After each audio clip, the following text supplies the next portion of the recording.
Baik,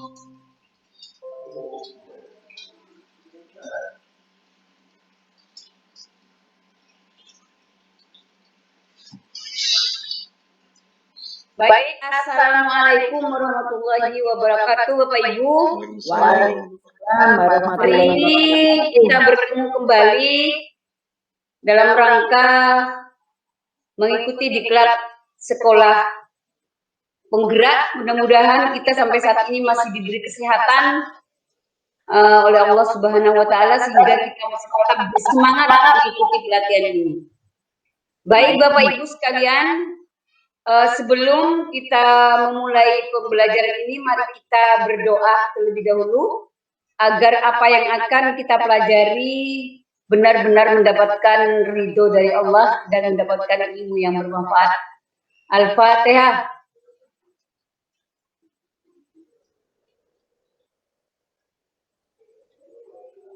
Terima kasih Bapak Ibu sekalian. Itu tadi kita sudah berdoa. Sebelumnya saya akan memanggil teman-teman dulu, apakah sudah on the way atau masih belum? Sudah siap, yang pertama Bu. Pak Tajul. Sudah siap, Pak Tajul. Pak Tajul sudah siap? Sudah. Bu Ninit? Bu Ninit, sudah siap belum? Sudah siap, Bu. Oh iya, Pak Safi. Di mana Pak Safi ya? Masih Oh iya, bisa mohon maaf, gabung, Bu. Pak Safi Kendala masih sinyal. terkendala sinyal. Tidak apa-apa, mari kita lanjutkan saja materi kita pada kali ini. Saya akan menyampaikan materi tentang prinsip pengembangan kurikulum operasional di satuan pendidikan.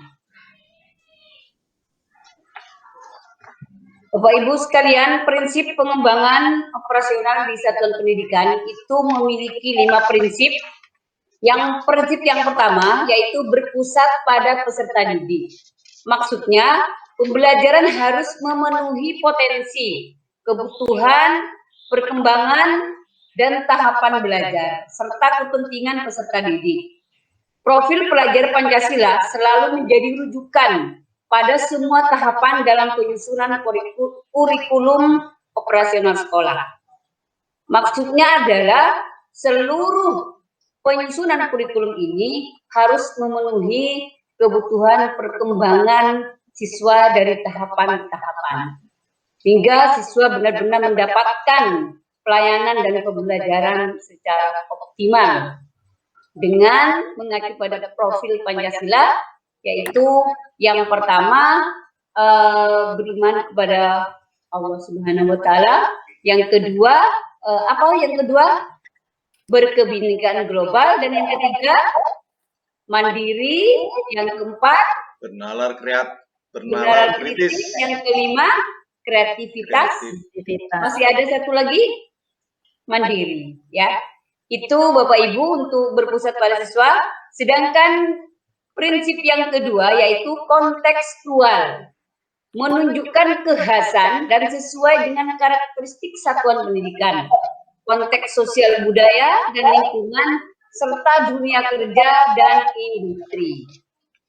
Kalau saya berikan contoh, lembaga satuan pendidikan di sekolah saya, di UPTSD 356, itu berada di lokasi pesisir pantai, di mana sosial ekonomi masyarakat itu mengacu kepada hasil dari tangkapan sebagai nelayan. Jadi kami menyusunnya harus menyesuaikan dengan itu. Termasuk budaya seninya, misalnya kalau di Bawean itu seni mandailing. Jadi anak-anak juga akan diberikan pembelajaran tentang seni mandailing. Juga termasuk kekhasan di Pulau Bawean itu karena Islam 100%, maka kami juga harus memasukkan kekhasan-kekhasan tentang keagamaan Islam, tentang kegiatan ya pokoknya yang bernuansa Islam. Jadi kita itu akan mendapatkan nilai plus di masyarakat. Itulah kontekstual, sesuai dengan keadaan kondisi sosial dan lingkungan sekolah. Yang ketiga, esensial. Esensial, semua unsur informasi penting utama yang dibutuhkan oleh para pemegang kepentingan tentang kurikulum yang digunakan di satuan pendidikan dapat diperoleh di dokumen tersebut. Bahasanya lugas dan mudah dipahami. tidak mengulang naskah kutipan yang sudah ada di naskah lain.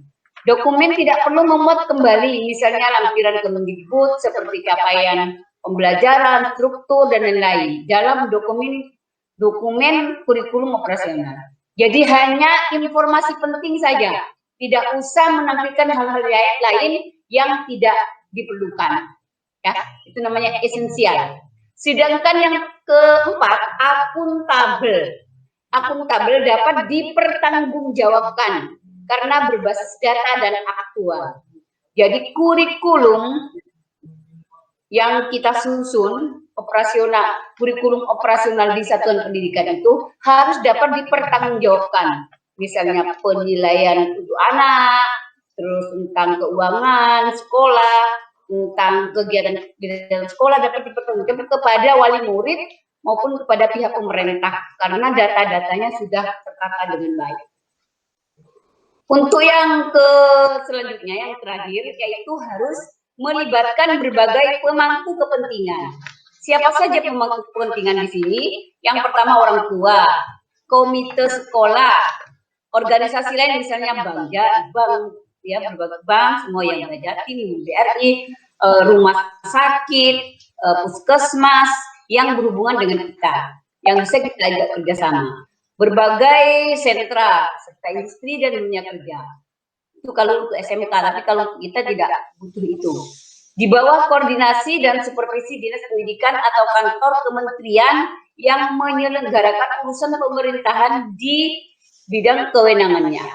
Artinya kita juga pemangku di sini termasuk pemerintah pusat maupun daerah, tetapi ada yang langsung berhubungan langsung, ada juga yang tidak berhubungan langsung, hanya memantau perkembangan kita.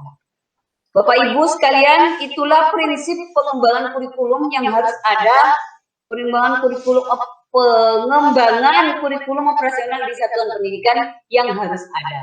Sehingga penyusunannya benar-benar valid, solid, dan bisa kita gunakan dengan sebaik-baiknya. Sementara itu dari saya tentang prinsip pengembangan kurikulum operasional di satuan pendidikan. Sebelum kita akhiri, agar lebih mantap, saya berikan kesempatan kepada Bapak Ibu untuk menanyakan atau memberikan komentar tentang hal ini sehingga kita benar-benar paham terhadap materi yang kita pelajari pada saat ini. Dipersilakan mungkin dari Pak Tajul atau dari Bu Nini, termasuk Pak Safi. Saya, Bu. Siapa yang pertama kali mungkin mau mengajukan pertanyaan atau memberikan komentar lain? Saya, Bu. Dipersilakan, Pak. Pertanyaan saya begini, Bu. Untuk prinsip pengembangan kurikulum, ini kita melibatkan berbagai pemangku kepentingan. Nah, kadang-kadang prakteknya kalau kita ngundang wali murid misalnya, itu biasanya yang datang malah ibu-ibu. Bapak-bapak tidak ada yang datang misalnya. Kemudian mereka tidak maksimal dalam memberikan ide, gagasan, masukan kepada sekolah. Nah, ini bagaimana sikap kita, Bu, yang baik agar mereka bisa memberikan sumbangan pemikiran yang optimal kepada sekolah. Itu aja, Bu. Terima kasih. Terima kasih, Pak Tajul. Saya akan mencoba menjawab. Memang, Pak, utamanya di Pulau Bawean itu kalau pertemuan wali murid 99% itu kalau di Bawean itu kaum ibu-ibu. Jadi kami bingung bagaimana ya caranya untuk kita bisa mengajak membantu memikirkan kondisi sekolah ini. Langkah kami yang pertama ya tetap kami meminta informasi, meminta langkah-langkah yang baik kepada ibu-ibu yang ada karena beliaulah yang hadir. Tetapi kami memberikan catatan kepada ibu-ibu untuk membantu menyampaikan kepada bapak-bapaknya atau suaminya bagaimana nantinya program sekolah ini bisa dilanjutkan atau bagaimana nanti hasil dari sharing dengan suaminya bisa di kemudian hari bisa menyampaikan kepada kami tentang hal-hal yang menurut pemikiran Bapak Ibu setelah koordinasi dengan suaminya, karena memang mungkin suaminya banyak yang ke pantai, ya ke sawah, ya juga yang pegawai negeri juga melaksanakan tugasnya, sehingga di lain waktu bisa menyampaikan hal itu baik secara tertulis maupun mungkin nanti secara lisan pada saat kesempatan lain. Mungkin itu Pak menurut pemikiran saya, dan yang saya lakukan di sekolah saya sekalipun tidak begitu maksimal, tapi ya adalah hasil dari komunikasi dua arah dengan suaminya karena memang saat itu tidak bisa hadir. Ya, mungkin itu Pak Tajul yang dapat saya sampaikan, mudah-mudahan bisa dipahami oleh Bapak. Ya, terima kasih Bu, sudah jelas sekali. Ya, terima kasih Pak Tajul atas pertanyaan dan komentarnya. Baik, mungkin dari Bu Nini ada yang perlu ditanyakan? Ya, terima kasih Bu. Assalamualaikum warahmatullahi wabarakatuh. Bu Nurul, dalam dengan kurikulum tentunya sebelum panjenengan menghadirkan orang tua, kurikulum itu akan direview dulu oleh tim, jelasnya. Tim yang ada di sekolah, ataukah panjenengan bersama dengan orang tua bersama-sama mengadakan kegiatan review kurikulum itu, Bu. Jadi praktisnya yang sudah Ibu lakukan itu bagaimana, Bu? Itu aja, terima kasih, Bu. Oh iya. Sudah Bu Ninit? Iya. Terima kasih Bu Ninit. Sebenarnya secara apa ya?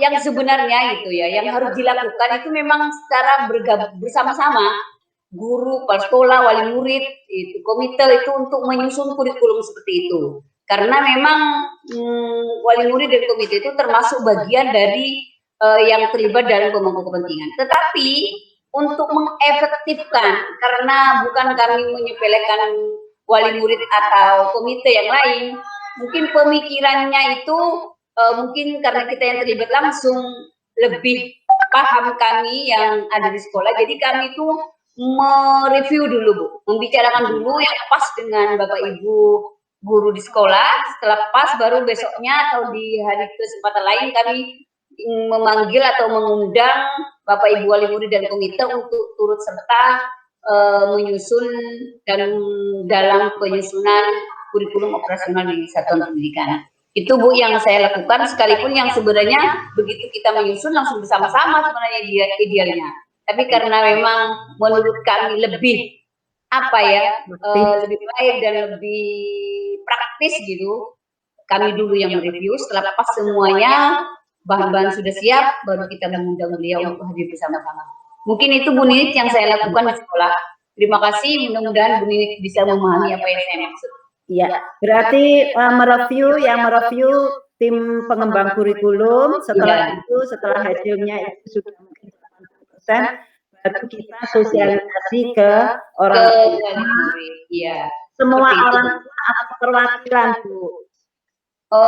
Kalau dulu waktu kurikulum K13, itu saya pertama pengurus komite dulu, Bu.